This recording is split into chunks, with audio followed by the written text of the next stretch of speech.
I lived nomadically inside a Tesla on the road from August to October. I hope this video inspires you to get out there and explore. Having no end to a road trip was one of the most beautiful and eerie feelings I've ever had. Imagine driving from place to place, having unlimited time, not feeling rushed, and just exploring.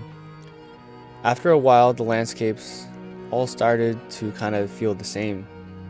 Every flowing river, towering mountain, and deep canyon felt familiar. Yeah, the locations were different, but I felt alone at each one. I think I was just trying to escape the reality of the rat race, and having been laid off by Tesla is just different.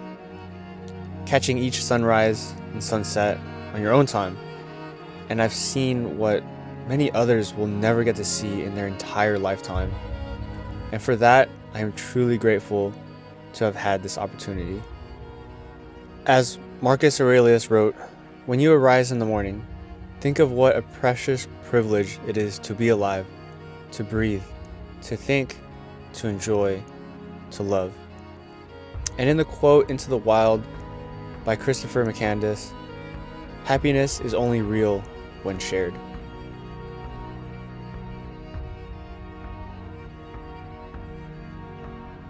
Nine national parks, 4 states, Canada, 7,000 miles driven, and I even got to see the Northern Lights on my birthday in Canada.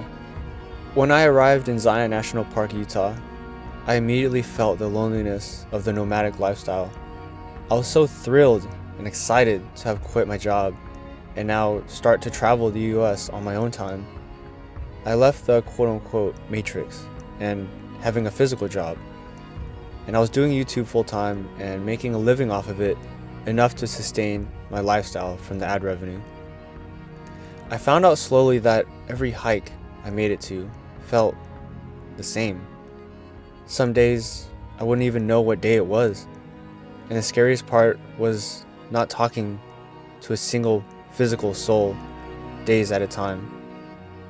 And I felt sort of lost in the desert, and having grown up with many social norms my whole entire life, solitude was very unfamiliar. As I made my way deeper into Utah, I found the more lonely I got. Traveling from Zion National Park to the small town of Moab, Utah, where I spent 10 full days. I got groceries at a local city market, did my laundry at the local laundromat, filled up my water at gas stations, charged for free at a hotel parking lot, and not a single soul talked to me, asked my name, or wondered who I was. I thought I would meet other nomads and caravan with others in Moab. Moab, I thought.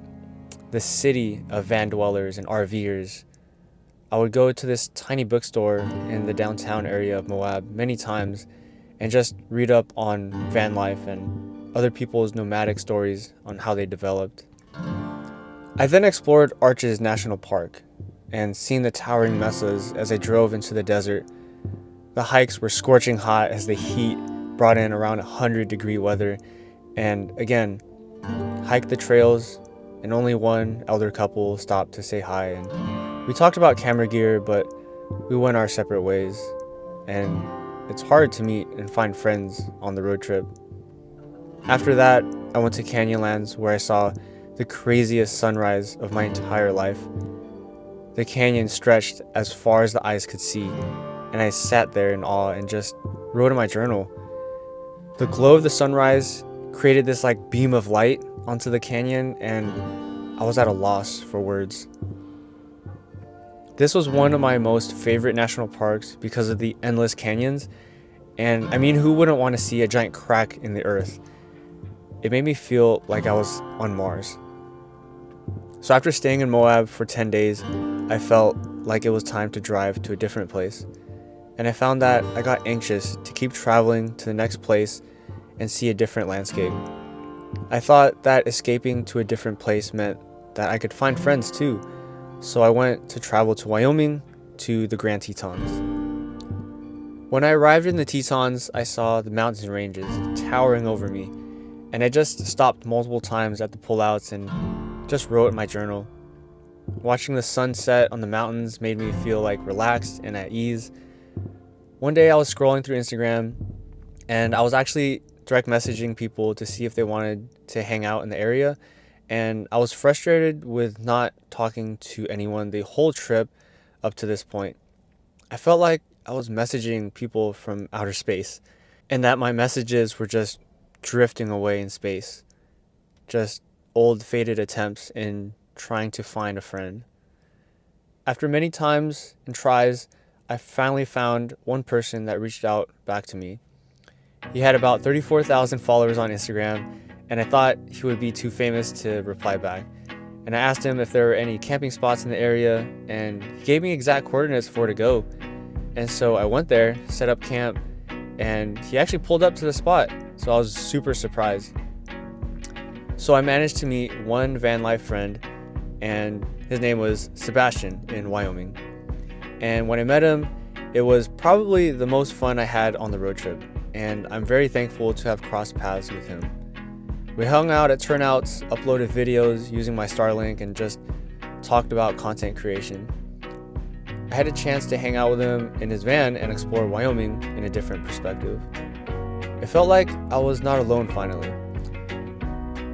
It was in the middle of September, so I had been on the road already for about a month without having met anybody, and it felt like a sign of life on a planet I was unfamiliar with. I spent a whole 3 weeks in Wyoming, the most length of time I had spent on any location in the road trip. I think the quote finally hit home: happiness is only real when shared. It was time to go on to the next location, which was Montana, to see Glacier National Park. So I took the open road and made my 6-hour drive to Montana, where I spent my days in the city of Kalispell. And you know what that means? It's charging up, baby. We're currently at 31%, and that thing's charging for free in 5.5 hours. Alright guys, so we got the knock and we got kicked out of the parking spot.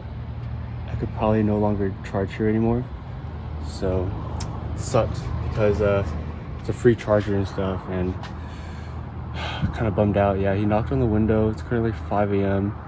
I opened my trunk to go use the bathroom, and then just the workers just happened to be right there at that time, and literally nobody's out here. And yeah, he just knocked on the window and said, hey, you gotta get out of here. You can park in a different spot, but not here. Damn, had free charging and stuff too, so yeah, I'm gonna head out of here and go to a different spot. I spent about a week in Glacier National Park, and in the few days of being there, I found that Sebastian was on his way up, which got me excited because I could explore the area with somebody. Again, we spent our days at turnouts just hanging around, editing videos, and it was so cool to just follow another fellow content creator and see strategies that I didn't know about. I think that's what I really missed about people, is that we can all learn from each other and that we're all similar to those around us. Glacier National Park was probably one of the most vast array of mountain ranges I've ever seen. I felt like I was in Norway or like the Netherlands, but I was in the US. Sebastian said that this was his favorite national park in the whole US, and he's been to a lot of national parks, and I could see why. So after he left, I felt alone again, exploring trails on my own, averaging almost 6 miles a day of hiking. Of course, I brought my bear spray everywhere I went. I realize now that I do need people around me, and that doing trips solo got kind of boring in a sense. So I got tired of Montana, and I made my way up into Canada. Guys, welcome to the vlog. So today we are entering Canada from Montana. We are about 1 hour away from a supercharger into Canada. I actually had to hide my tasers in a city right before the Canadian border because apparently you can't bring any tasers inside Canada, and also you can't bring a lot of things in Canada, but I heard that they don't check, but I also heard they do check. So I just don't want to get into jail if I happen to cross the border with weapons apparently. So come with me as we enter the Canadian border. Doesn't ever shut off? It's just electric, so like it stays on. Yeah. Like even like if you were to pull this up to your house, it just stays on? Yeah, it just stays on. Well, yeah, it goes in like low power mode to conserve battery, but it's on. Yeah. Oh, okay. There's not like a on or off switch, so there you go. Yeah, press the button and. You're good to go. Okay. I just don't want to force that close. Yeah. Okay. Yeah, I can. Got it? Yeah, I You have got your it. passport? Yeah, passport's right here. Awesome. Oh, Enjoy okay. the rest of your trip. Okay. Thank you. Appreciate it. I think Canadian border police are very friendly, but at first they were not. They were like grilling me. But yeah, passed the inspection. Now we're rolling out. I'm not gonna lie, I was kind of scared. What was weird was the other cars in front of me, they were going past me and they had no issues. And apparently, I was the only one that's getting stopped. Like, why is that? I think it's because I'm in a Tesla. My license plate says California. I don't think people like Californians, to be honest. We're in Canada. We have crossed the border successfully, got my passport. Oh, that was scary. That was bone chilling. So I am the only one currently on this road in Banff National Park. There's like nobody behind me and nobody in front of me. And it's kind of scary because it's getting dark. And I don't know, when it gets dark and it's hard to see, especially with like wildlife here. They even have some of the fences up on both sides, the left and right. And for like a whole 3 miles, it was just all fence. Oh no, here's a car. I'm going to be driving a highway that has one of the highest wildlife crossings here in Canada. So there's always signs of moose, signs of deer, and stuff like that. So I really got to be really careful. So after getting brutally stopped and checked at the Canadian border, I made my way into Canada. I found a free charger at a hotel where then I charged for a few days, and I kind of eventually got caught by the manager, to which then I found a charger down the street. On today's episode of getting kicked out yet again in another hotel parking lot, so we got kicked out again out of a hotel parking lot, and it's kind of demoralizing because, you know, the manager came out and he was like, hey, you can't stay here, you don't have a hotel room, right? And I was like, yeah, I don't, but it says free on the app. And then I showed him, and then I was like, yeah, I'll just leave anyways. So, but anyways, we found a free charger right down the street. We're actually charging right now. It's raining right now, so we're charging up. It's gonna take about 2.5 hours. So that's the situation we're dealing with right now. I made my way into the Lake Louise, Peyto Lake, and also did some small local hikes. But again, all the locations, they were different, but felt the same. The lakes, mountains, trails. I would just sit there and see the landscapes with no one to point out things.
On October 10, which was ironically my birthday, I saw the Northern Lights for the first time. As I felt lost on the majority of this trip, I sort of felt found by the northern lights.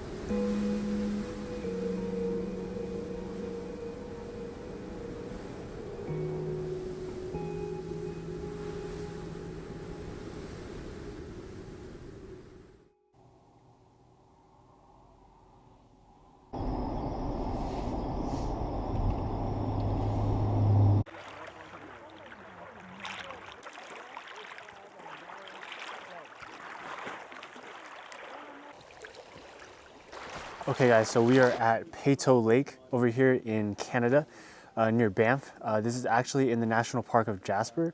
So the lake right here is like turquoise blue, crazy looking lake. I'm speechless. I've never seen anything like this. It's the things you see like this, where it makes car living a lot more, I don't know, more doable because you get to travel to places like this. Okay, and this next spot is called Bow Lake, and it's another turquoise lake, and we got mountains in the background again, and just a great view. We got snow-capped mountains, and it's just insane.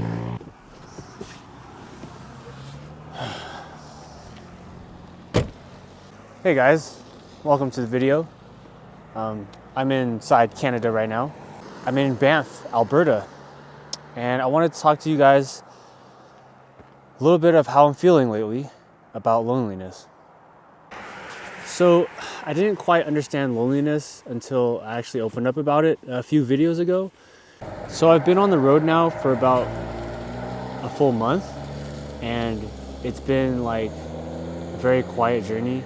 Yesterday was Mental Health Awareness Day, also my birthday, October 10, and there's this thing about like traveling in a car alone, and like the psychology of the human brain like needs, I guess, social interaction, and like for days on end I wouldn't even talk to a person, so it's quite lonely like living in a car.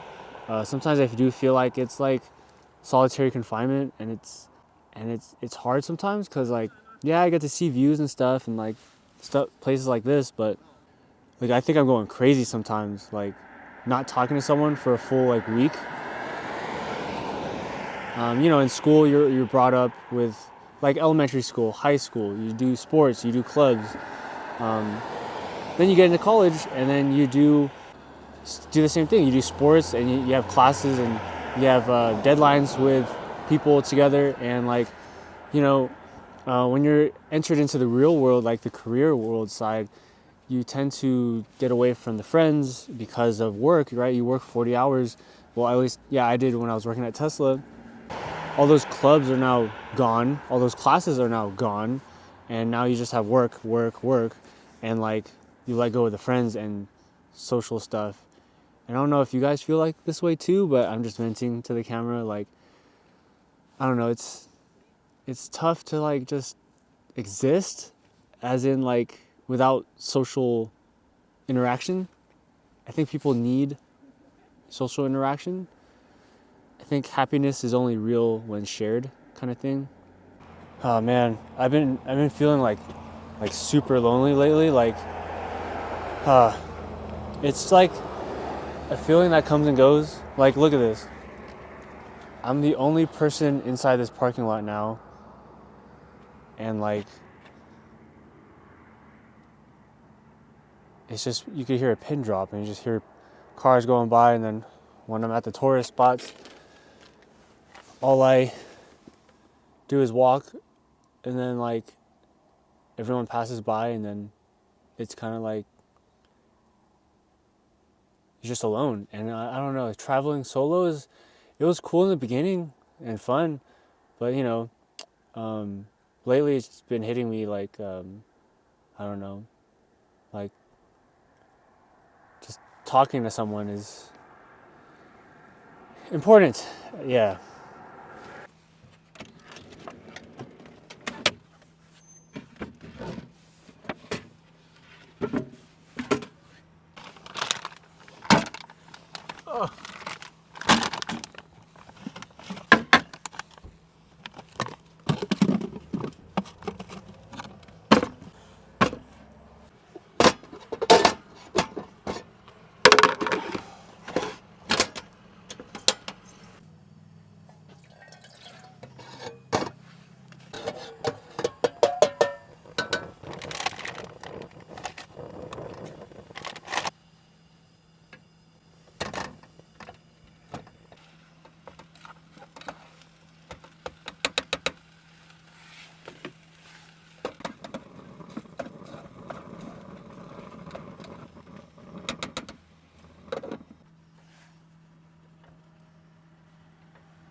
Okay, guys, we decided to leave Banff, Canada, because we're having some bad luck.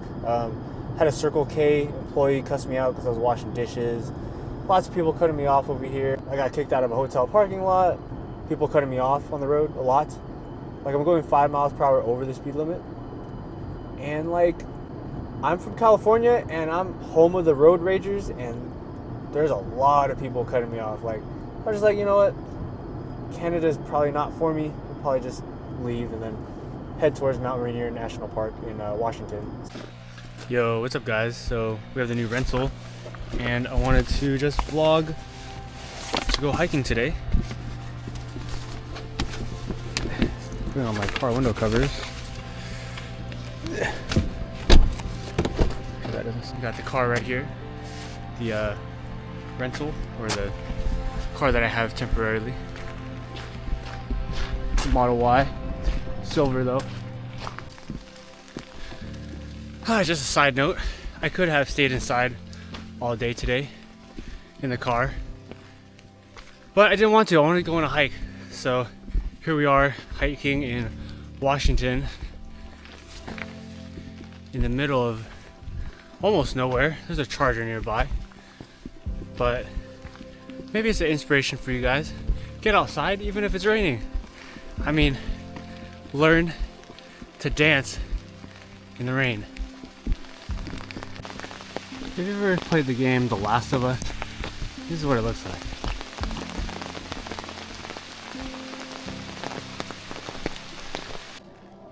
This is definitely like Jurassic Park.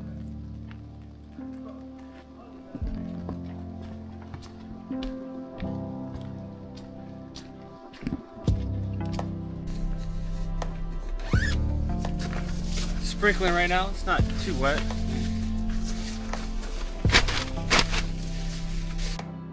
As some of you know, my Tesla actually died here.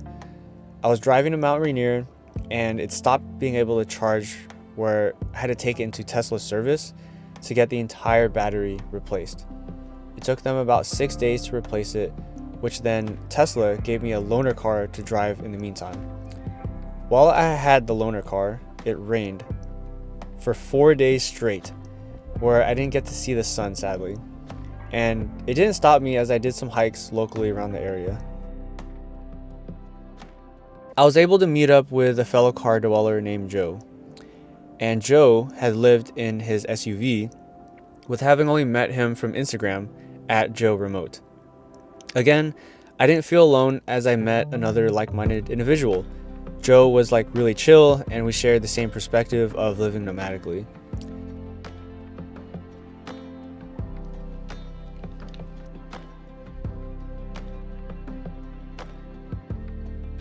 So, Joe, can you let the people know why did you end up doing the car living situation thing? Well, I was living in the UK working as a full-time real estate agent straight after school. I'm only 23 now. I did that for a few years, and I just thought there's more to life than sitting at a desk. You know, we're animals. We're meant to be in nature, living in the world, and living in a car allows me to do that, see the world. And I'm not going to be living in it forever, but for my age and my current time in life, it works perfectly. And yeah, I'd advise it for anyone who really wants to experience true freedom. Yeah, if you guys want to follow Joe, we'll put this link in the description, and we'll put it right here. So if you guys want to follow him on social, he's Joe Remote, right? Joe Remote, yeah. You got Instagram, TikTok, and YouTube, and Facebook. There you go. Thanks, guys. Appreciate it. Yes, sir. Again, turning on its own. Turn left onto Southeast East Gateway. These turns are like gut wrenching. Like, oh my God, there's yellow, and it's turning. Oh man. Ooh, it went in the middle lane. That was scary. So when you want to speed up, you just scroll the wheel up, and then it'll go faster for you. Okay. So we got some chicken breast, chicken and maple sausages, eggs, and beef roast. Also quick oats. So fun fact, I can't bring this whole thing with me, so I like to take my bag. Just throw it in here. If you live in a car or vehicle, having Tupperware or like big stuff like this, clunky stuff, it's not ideal. What you want to do is put it in like bags. It's a lot more malleable and it fits inside the car a lot well. Instead of playing Tetris and stuff. So you see how this compares to this. This one can squeeze into tight spaces. Right. And then there it is. Okay. In Easy money. 500 feet. Okay, so now we're at the Space Needle. As you can see, holy hell, that thing's tall. Pike's Place Market. You have Elliott. Check it out, we're over here, Space Needle.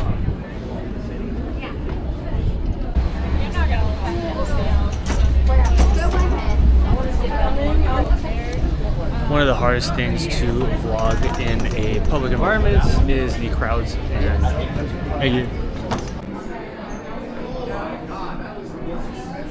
Okay, actually before we head out, I'm gonna head to make some sandwiches. So I got my turkey sandwich and I got my peanut butter and jelly. That way we save money when we go to downtown. We're not gonna eat out and stuff. Okay, we are on a scooter and we're probably not supposed to do this and vlog at the same time, but we're gonna do it anyways. Check it out.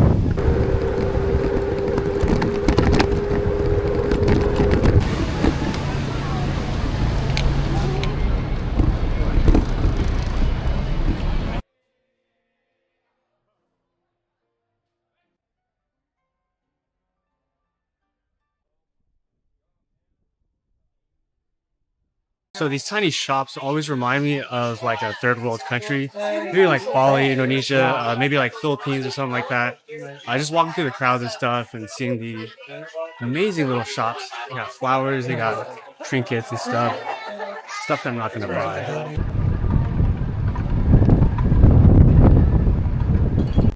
What's up guys? So we are inside the Tesla and we're on YouTube Live right now. So we got the live chat right here. You guys are gonna be on the live chat. Who we got in the building? We got Brian, Kyle, Max. What's up? Yeah. So I just wanted to give a perspective on like my vlogging and like how I do it and all that. So, but yeah, here's the live chat. We go on live every single Friday and Sunday. At least we try to, but you know, sometimes it doesn't work out and we do it randomly during the week, but we got it done. So here we are. Say hi to the live chat, everybody. You're gonna be on the YouTube. So what is going on, guys? Welcome to the video. Okay, so my car is officially done, but here's the problem. It's currently raining really hard and my car is finally done getting repaired. The high voltage battery has been replaced. It's currently Monday, October 21st at 3:41, 2024. I've been waiting for my car to get fixed for about a couple days now, almost a week. Gotta say goodbye to this Performance Model Y, pick up my car and see if it actually charges. Gonna be headed, I think, back to California. I don't like it how it rains. As you guys can see, it is quite the rain right here. I can't see anything. Oh my gosh. Okay guys, so I got my car. We're at the service center. We gotta time it right because it rains really randomly over here. But my goodness, look at the sky. It has cleared up, so I have to hurry up and put everything I own into the loaner car, into my vehicle, which is all of this stuff, bed frame and all. Last time it took me 3 hours, but I really had to hurry up because it rains really hard over here and super bad. But I think we have a clear sky right now. We gotta catch it because yeah. So anyways, here we go. Okay, I have transferred the bed platform, but not in the process of pinching my finger. So we taped it up and we gotta get this in there real quick, real fast before it starts raining. It looks like we have a clear sky, but those clouds are gonna blow over real quick. Okay, plans got even worse. They're gonna close the gates and service said I gotta hurry up and get all of this transferred out. So usually it takes me 3 hours, but we're gonna speed it. All right, my entire house has been moved from the loaner car to the regular car. We are done and we are out of here. Oh. Okay, I thought I was gonna have more time, but they kicked me out at 6 o'clock and I had 30 minutes to throw everything from the loaner car to here. And so I literally just threw everything I had into here in less than 30 minutes when it took me 3 hours. And the rain is starting to pour down just a little bit, but I'm gonna have to organize all of this.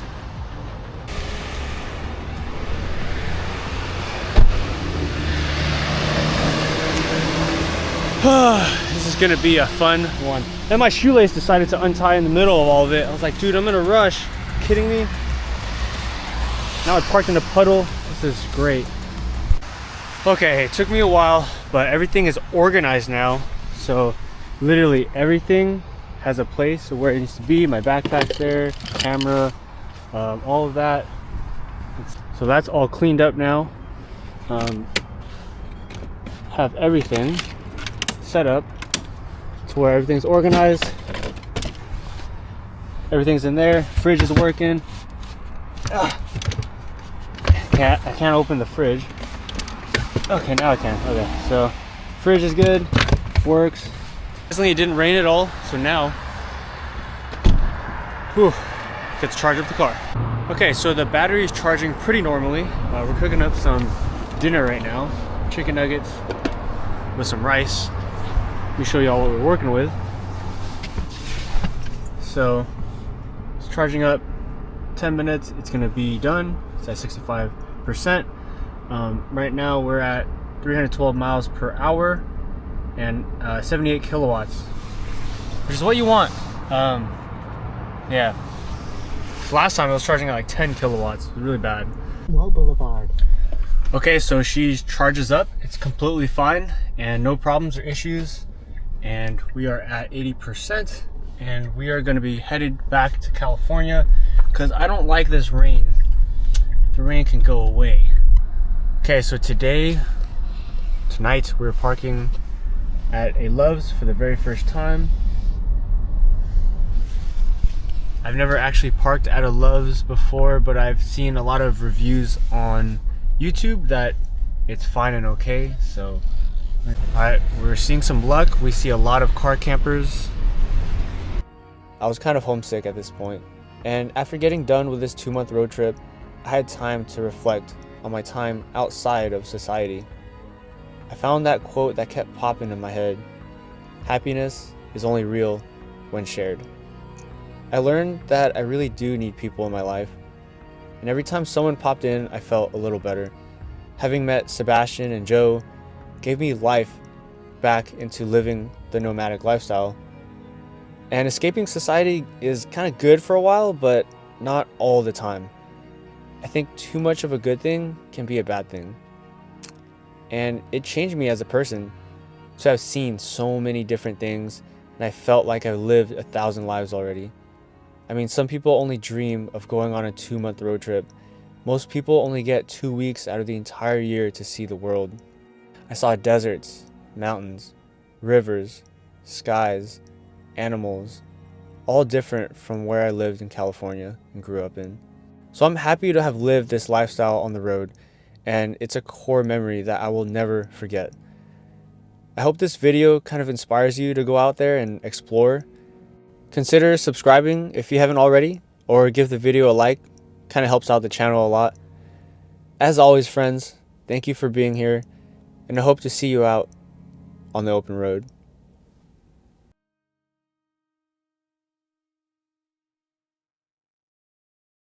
And if you guys want to support with Patreon, you could support $5, $10, or $15, where I upload weekly videos before they even come out.